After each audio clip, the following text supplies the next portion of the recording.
Պատերազմների պատմության մեջ երկրորդ աշխարհամարտը 1939 օգոստոս, 1945 սեպտեմբեր իր ծավալներով, զորքերի և զորատեսակների ներգրավմամբ, պետությունների ու ժողովուրդների մասնակցությամբ թերևս ամենահզոր և կործանարար առճակատումն էր։ Այն ընդգրկեց գրեթե բոլոր աշխարհամասերն ու մայրցամաքները և մարդկությանը պատճառեց տասնյակ միլիոնների հասնող զոհեր, աստղաբաշխական թվերով արտահայտվող նյութական կորուստներ ու անհամար բարոյական զրկանքներ։ Երկրորդ համաշխարհայինի բաղկացուցիչ մասն է կազմում գերմանական ֆաշիզմի կողմից 1941 թվականի հունիսի 22-ին Խորհրդային Միության դեմ սանձազերծված պատերազմը, որն առաջին իսկ օրից որակվեց հայրենական։ Ֆաշիստական ագրեսիային դիմակայելու համար բազմազգ խորհրդային ժողովրդի հետ միասին Կարմիր բանակ զորակոչվեց 600,000 հայ, որից 300,000-ը խորհրդային Հայաստանից, իսկ մնացածը այլ հանրապետություններից։ Նրանցից 60,000-ը պատերազմին մասնակցեց հայկական դիվիզիաների շարքերում և իր անուրանալի ավանդը բերեց Բրեստի պաշտպանությունից մինչև Բերլինի գրավման մարտական գործողություններում։ Մեծ հայրենականի մարտադաշտերում հերոսի մահով ընկան ավելի քան 200,000 հայրենիներ, 108-ն արժանացան Խորհրդային Միության հերոսի կոչման, իսկ 27-ը պարգևատրվելով փառքի 3-րդ, 2-րդ և առաջին աստիճանի շքանշաններով դարձան զինվորական այդ պատվավոր պարգևի լիռավ ասպետներ։ 1945 թվականի դեկտեմբերի 31-ի տվյալներով Երկրորդ համաշխարհային պատերազմին մասնակցեց 62 հայ գեներալ։ Նրանք իրենց ռազմական տաղանդով և օպերատիվ մարտավարական պատրաստությամբ փայլեցին խորհրդագերմանական ճակատի գրեթե բոլոր հատվածներում։ Ըստ վիճակագրական տվյալների, նախկին խորհրդային ժողովուրդների շարքում գեներալների, ավիացիոն զորքերում ծառայող սպաների և հրետանու հրամանատարական թվակազմով Երկրորդ համաշխարհայինի տարիներին հայերը 4-րդն էին։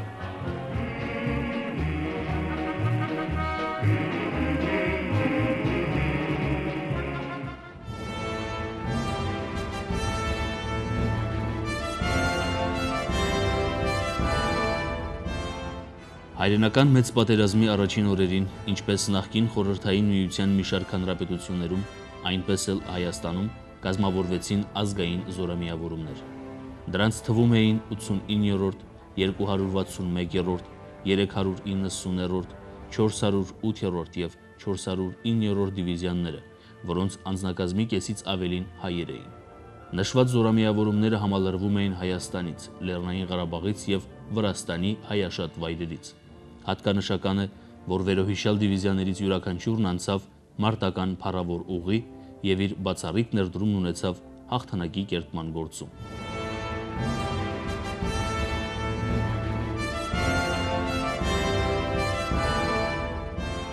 Հայկական 89-րդ Թամանյան հրաձգային դիվիզիան կազմավորվեց 1941 թվականի նոյեմբեր, 1942 թվականի հունիս ամիսներին Երևանում։ 1942 թվականի օգոստոսին զորամիավորումն իր շարքերում ուներ 11782 զինվոր ու սպա, որից հայեր 11674-ը։ Մարտական ուղին սկսեց Կովկասյան նախալեռներից,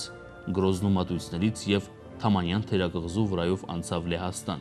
ապա Գերմանիա։ Նրա մարտական ուղին ավարտվեց Էլբայի ափին։ Ամբողջ մարտական գործողությունների ընթացքում դիվիզիայի ավելի քան 12,000 մարտիկներ պարգևատրվեցին մարտական շքանշաններով ու մեդալներով։ Նրանցից 9 արժանացան Խորհրդային Միության հերոսի կոչման, իսկ 8-ը դարձան փառքի շքանշանի 3 աստիճանի ասպետ։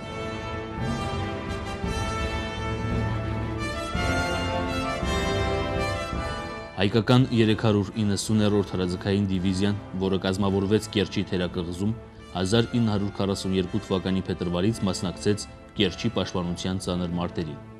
որոնցից մեկի ժամանակ հերոսաբար զոհվեց զորամիավորման հրամանատար գնդապետ Սիմոն Զաքիյանը։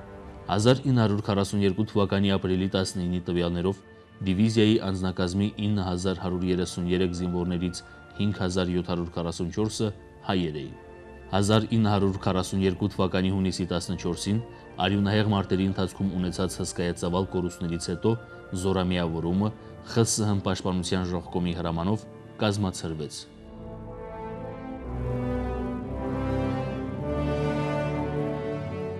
Հայկական 408-րդ հրաձգային դիվիզիան կազմավորվեց 1941 թվականի օգոստոս, 1942 թվականի մարտ ամիսներին Էջմիածնում եւ Երևանում։ Սեպտեմբերին մեկնեց ռազմաճակատ եւ Սևծովյան զորախմբի 47-րդ բանակի կազմում դիրքեր գրավեց Նովորոսիսկ Տուապսե հատվածում։ Մարտի մեջ մտնելով հակառակորդի դեմ մեծ զոհերի գնով փակեց գերմանացիների մուտքը դեպի Անդրկովկաս։ 1943 թվականի ապրիլի վերջին եւ մայիսի սկզբին 23-րդ հրաձգայինի վերակազմավորված 408-րդ զորամիավորումը աչքի ընկավ Դնեպրի գետանցման ժամանակ, արժանացավ Կիևյան եւ Ժիտոմիրյան պատվավոր անվան, այնուհետև մասնակցեց Լեհաստանի ազատագրմանը։ Դիվիզիան իր մարտական ուղին ավարտեց Էլբայի ափին։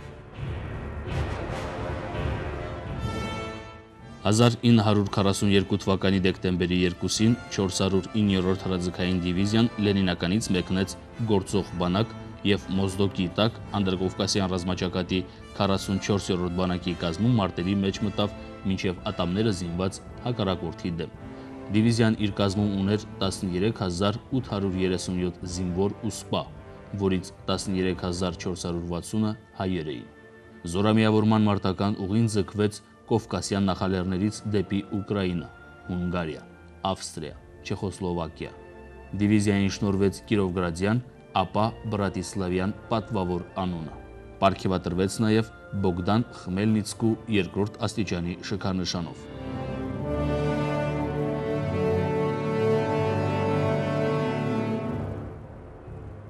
Հայրենական մեծ պատերազմի տարիներին կազմավորված հայկական ազգային զորամիավորումներից միայն մեկն էր, որ չմասնակցեց մարտական գործողությունների։ Դա հայկական 261-րդ հրաձգային դիվիզիան էր, որը 1942 թվականի դեկտեմբերին կազմավորվել էր Երևանում։ Զորամիավորման հիմնական խնդիրն էր պաշտպանել խորհրդային Հայաստանի Թուրքիայի հետ ունեցած պետական սահմանը, ինչպես նաև ռազմաճակատի համար պատրաստել երթային գումարտակներ եւ ուղարկել ռազմաճակատ։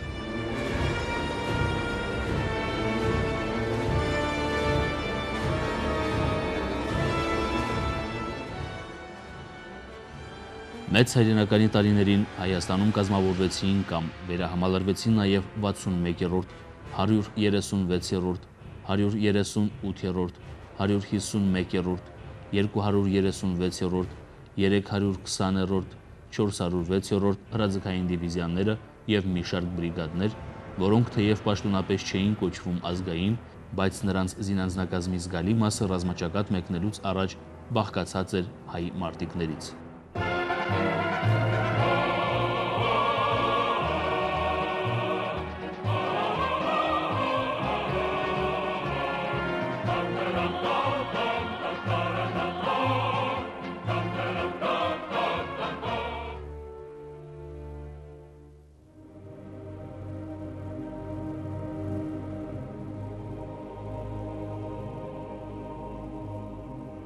«1941 թվականի հունիսի 22-ի վաղ առավոտյան Գերմանիան խախտելով 1939 թվականի օգոստոսի 23-ին ԽՍՀՄ-ի հետ կնքած չհարձակման պայմանագիրը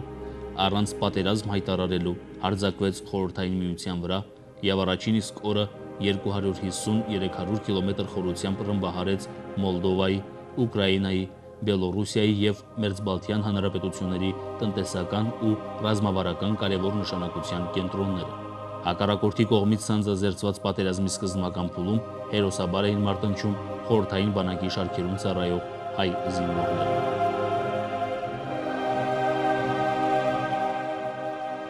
Առաջին հայ ռազմիկը, որի անունը հայտնի դարձավ ողջ խորհրդային միությունում, 8-րդ տանկային դիվիզիայի զենիթային հրանոթի նշանառու Եֆրեյտոր Ավետիս Աղայանն էր։ Պատերազմի առաջին օրը հունիսի 22-ին նրա դիպուկ հարվածով խոցվեց գերմանական Յունկերս 88 ռմբակոծիչը, որի համար հայ քաջորդին պարգևատրվեց Կարմիր աստղի շքանշանով։ Իսկ դրանից ընդամենը 2 օր հետո հունիսի 24-ին իր այրվող ռմբակոծիչը գիտակցաբար թշնամու տանկային շարասյան մեջ մխրճեց 31-րդ ավիագնդի էսկադրիլայի հրամանատար խորհրդաֆիննական պատերազմում Կարմիր դրոշի շքանշանով պարգևատրված Սարգիս Հայրապետովը։ Հարկ է ընդգծել, որ կապիտան Նիկոլայ Գաստելոն նման սխրանք կատարեց միայն 2 օր անց, հունիսի 26-ին։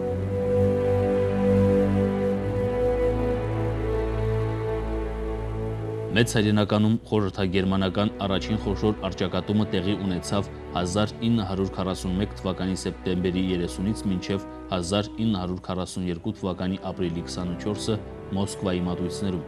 որտեղ ֆաշիստական զորքերը կրեցին ջախջախիչ պարտություն։ Անպարտելի համարվող գերմանական բանակի դեմ այդ ճակատամարտում տարած հաղթանակի գործում մեծ էր նաև հայ ռազմիկների ունեցած ավանդը։ Այդ ընթացքում գեներալ-մայոր Հովհաննես Բաղրամյանը հարավ-արևմտյան ռազմաճակատի աչթևյան միավորումներից ստեղծված օպերատիվ շարժական զորախմբի շտաբի պետն էր։ Զորախումբն աչքի ընկավ Ելեցյան հարձակողական գործողության ժամանակ, որը նպաստեց արևմտյան զորքերին հաջողությամբ իրագործելու գլխավոր հարվածը։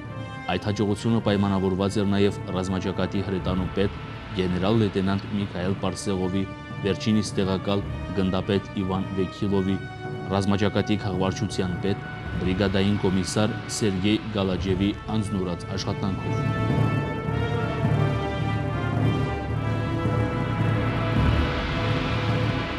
1942 թվականի հուլիսի 17-ից մինչև 1943 թվականի փետրվարի 2-ին ընկած ժամանակահատվածում տեղի ունեցավ երկրորդ աշխարհամարտի արևելյան ռազմաճակատի թերևս ամենահզոր բախումներից մեկը՝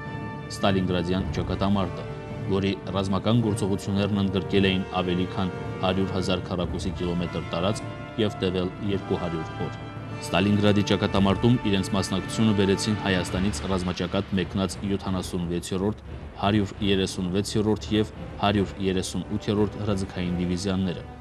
Անձնուրաց գործողությունների համար Խորհրդային Միության հերոսի կոչման արժանացավ կործանիչ ավիագնդի էսկադրիլայի հրամանատար ավագ լեյտենանտ Սերգեյ Բուրնազյանը,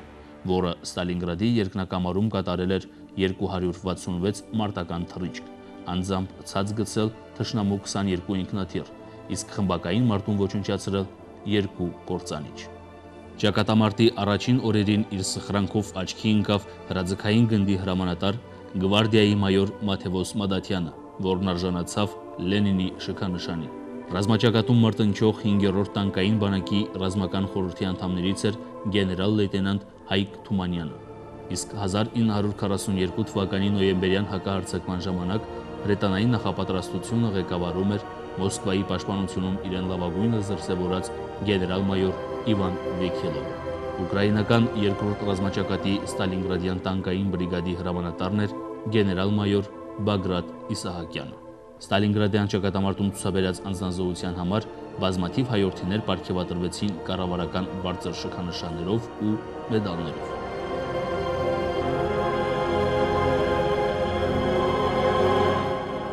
1942 թվականի հուլիսին սկսելով Կովկասի վրա հարձակումը, գերմանական բանակի հրամանատարությունը նպատակ էր դրել Ռոստովից հարավ եւ հարավ-արևելյան ուղղություններում շրջապատել եւ ջախջախել խորհրդային զորքերը,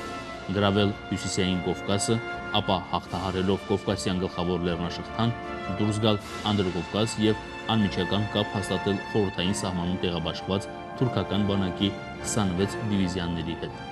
Սակայն համառ մարտերից հետո, չկարողանալով կոտրել խորհրդային զորքերի դիմադրությունը, գերմանացիներն անցան պաշտպանության։ 1943 թվականի հունվարի 3-ին Հյուսիս Կովկասյան ռազմաճակատի ուժերն անցնելով հակահարձակման, ազատագրեցին Պյատիգորսկ, Ստավրոպոլ, Կրասնոդար, Նովորոսիսկ քաղաքներն ու Թամանյան թերակղզին եւ բարենպաստ պայմաններ ստեղծեցին Ղրիմի ազատագրման համար։ Կովկասի մարտերին ակտիվորեն մասնակցեցին 89-րդ, 408-րդ հայկական հրաձգային դիվիզիաներն ու Հայաստանում կազմավորված 61-րդ, 320-րդ, 236-րդ եւ 406-րդ հրաձգային զորամիավորումները։ Նովորոսիսկի, Տուապսեի եւ Սևծովի Կովկասյան մյուս նավահանգիստների պաշտպանությունը կազմակերպեց եւ ղեկավարեց ԽՍՀՄ նավատորմի ծովակալ Հովհաննես Իսակովը։ Հանուն Կովկասի մղված մարտերում Խորհրդային Միության հերոսի կոչման արժանացան էսկադրիլայի հրամանատար կապիտան Սամսոն Մկրտումյանը, գումարտակի հրամանատար ավագ լեյտենանտ Ղուկաս Մադոյանը, իսկ շարքայիններ Հունան Ավետիսյանը, Սուրեն Արաքելյանը եւ Ջահան Կարախանյանը հերոսի շքանշանով պարգևատրվեցին հետմահու։ Կովկասի պաշտպանության ժամանակ իր մարտավարական ու հրամանատարական ունակություններով առանձնացավ նաև Արցախի հերոս ոսկե արծիվ շքանշանի ասպետ գեներալ-լեյտենանտ Քրիստափոր Իվանյանը։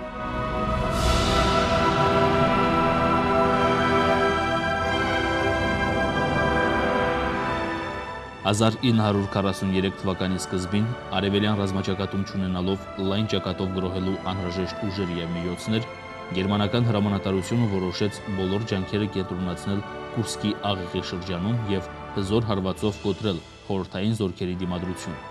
1943 թվականի հուլիսի 5-ին սկսվեց Ցիտադել անվամբ օպերացիան, որին երկու կողմերից մասնակցեց 300 դիվիզիա, ավելի քան 4 միլիոն մարդ, շուրջ 70,000 հրանոթ և ականաներ, 13,000 տանկ և 12,000 ինքնաթիռ։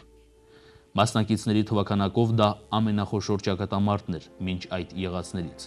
Հուլիսի 9-ին հանդիպելով ուժեղ դիմադրության, գերմանացիները ոչ միայն դադարեցրին հարձակումը, այլև ստիպված անցան պաշտպանության։ Օգոստոսի 3-ին հրետանային և օդուժի հզոր նախապատրաստական կրակից հետո խորհրդային զորքերը 600 կիլոմետրանոց ճակատային գծով անցան հակահարձակման և կարճ ժամանակահատվածում դուրս եկան Դնեպրի ափամերձ տարածքները։ Կուրսկի աղեղում ունեցած հաջողության համար բազում հայ զորավարներ, սպաներ ու շարքայիններ արժանացան կառավարական պարգևների։ Սուվորովի առաջին աստիճանի զորավարական շքանշանով պարգևատրվեցին և գեներալ-գնդապետի կոչման արժանացան 11-րդ բանակի հրամանատար Հովհաննես Բաղրամյանը և ռազմաօդային ուժերի շտաբի պետ Արմենակ Խանփերյանցը։ Վերջինս ճակատամարտի օրերին փոխհամաձայնեցնում էր 2-րդ և 5-րդ օդային բանակների գործողությունները։ Տանկային բրիգադի հրամանատարի տեղակալ գնդապետ Գրիգոր